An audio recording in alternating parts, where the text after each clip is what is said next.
So ayun, good day mga boss.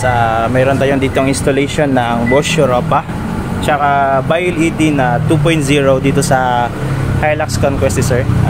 Unahin po natin yung Bosch Europa. Ito po siya, dalawang horn na pantay. Bagay na bagay talaga siya sa mga Hilux, sa mga pickup kasi nakadungaw parang mata. Kaya po, tingin natin. Yun.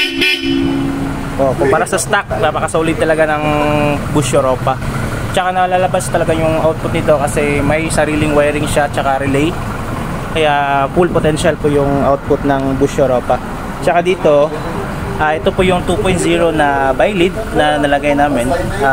Fit na fit pa rin. Walang wiring na ginalaw kasi plug and play lang. Tsaka kagandahan nito is may high beam features. Kumpara sa headlight, mas malakas talaga itong Bio-LED. Tsaka yun, may high beam. Kita nyo naman yung high beam. Kahit umaga, klarong-klaro yung yung output. Kasi tsaka hindi kalat yung niya, output niya kumpara sa kasi projector type siya. Napaka-solid yung linya. Kitang-kita naman yung linya. So, yun lang. If for more inquiries na lang po, visit na lang dito sa shop namin, dito sa Shell Banale. Shell daw.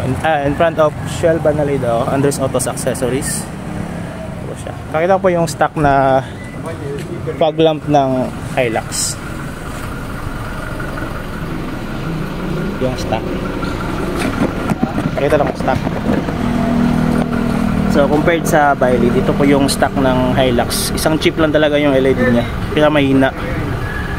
Tsaka lens lang, hindi siya projector type. Kumpara talaga sa Bio-LED, projector type. Ito, lens type. Tsaka isang chip lang yung nalagay. Kaya napakahina. So yun lang po. Just visit our shop, Andres Autos. Peace.